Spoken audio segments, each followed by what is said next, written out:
Joe Biden a qualifié le gouvernement de Netanyahou du plus conservateur de l'histoire d'Israël, ce qui n'aidait pas. Absolument, et qu'il fallait y avoir un changement dans l'exécutif israélien, parce que vous savez, il y a des ministres qui sont contre la solution des deux États. Joe Biden a parlé de bombardements aveugles et la situation des États-Unis devenait de plus en plus intenable aussi. Après l'appel du secrétaire général des Nations Unies qui a brandi l'article 99 en disant que le maintien de la paix et de la sécurité internationale était vraiment menacé avec cette guerre-là. Et puis les chiffres, vous savez, plus de 18 000 morts, on parle de plus de 7 000 enfants qui ont été tués durant cette guerre. Donc pour les États-Unis, non seulement ils étaient isolés sur la scène internationale, mais même à l'intérieur du pays. Il y a des manifestations presque tous les jours de personnes qui soit manifestent au Congrès, soit devant la Maison-Blanche et qui demandent vraiment un cessez-le-feu. Puis évidemment, on est dans une année électorale. Joe Biden a besoin de tout le soutien qu'il peut avoir contre Donald Trump.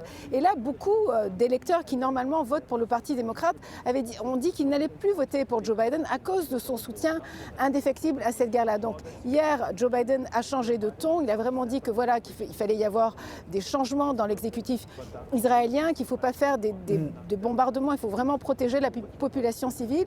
Et il fallait que finalement, l'engagement qu'Israël avait donné aux États-Unis, il fallait que ça se reflète sur le terrain. Et les États-Unis, Washington, n'est pas satisfait. Donc on va voir comment ça va se dérouler. Normalement, la semaine prochaine, il y a Jake Sullivan qui va se rendre en Israël, certainement qui va rencontrer des membres du cabinet de Benjamin Netanyahou. Donc évidemment, c'est à suivre là, ce conflit. Et l'autre casse-tête qu'il a devant lui, Joe Biden, ce soir, c'est qu'il va dire au revoir au président Zelensky.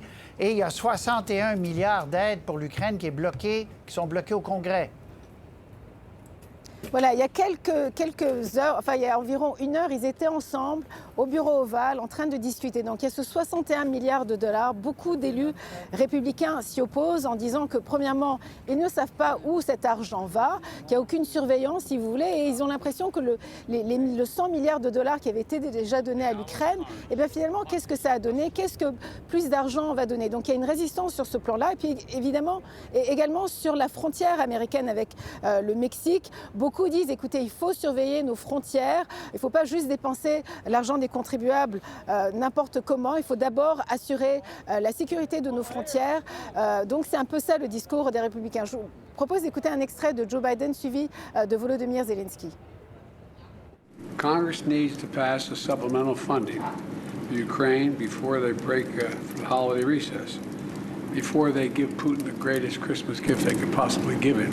The threats to America, to Europe, and the world will only keep rising if we don't act. We have been in a full-scale war, the biggest since World War II, fighting for freedom. We stand firm, no matter what Putin tries. He hasn't won any victories. Ben voilà, tout ça aujourd'hui. Merci, Azeb. Au revoir.